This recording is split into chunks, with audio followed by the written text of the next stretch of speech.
What is Omale? The first time I heard this word was in Bauchi.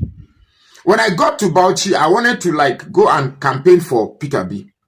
And I didn't know where to start from. But now, because Bauchi State was basically a Muslim community, I was afraid not to go to the wrong community and be talking about Peter B. So I needed a guide to take me to a place he knew would be safe for me to talk about Peter B. And luckily for me, it was a beautiful Yoruba guy that took me around. And he was taking me to places that he suspects they will support Peter B in Bauchi State. And then there was this sharp corner, this very sharp, we call it, in outside they call it Lungu. I think in Pidgin English they call it Koro. So we went inside there. Then in front of one barbing saloon, when he saw the crowd, because as the guy was leading me, I was gradually building up crowds, sharing flyers and posters. And the next thing I knew, this guy came out from his shop and was shouting. You could see the anger visibly. That first we were talking about Peter Obi, and then secondly, it was a Yoruba guy that was guiding us. And then the next thing he called him Omale.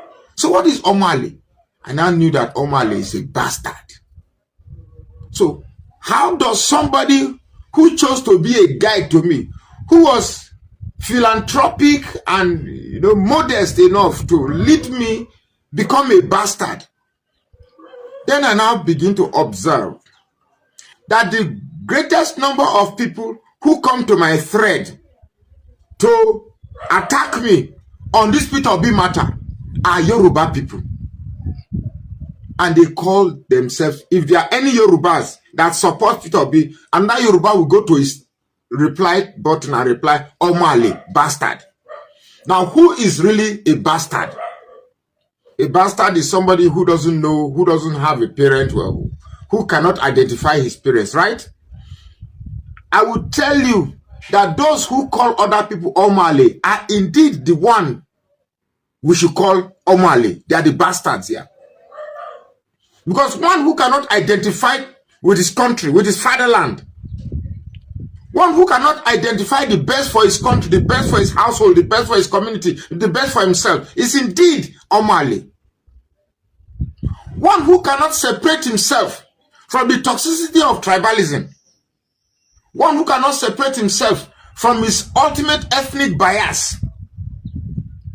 and leads the country into astray, leads the country into a precipice where people are now crying of hunger, insecurity, bad leadership, injustice to by the way, let me use this opportunity to tell the federal government to free Justice Crack.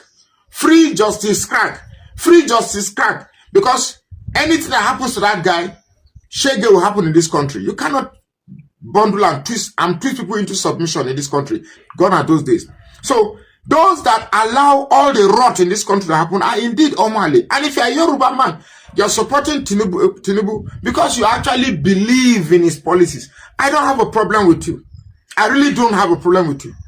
But if you're supporting Tinubu because you're a Yoruba man, and therefore anybody supporting, anybody that is attacking or criticizing Tinubu is doing so because of his hatred for a Yoruba person, you are the Omale. Because you are too weak. You have lost the ability to identify your nationhood, your fatherland, your motherland, and your ability to discern what is good from what is wrong. You are blinded by an obsession of ethnicity and tribalism. You are the Omale. My name is Magnus Soraka. Please follow this page and share this post now.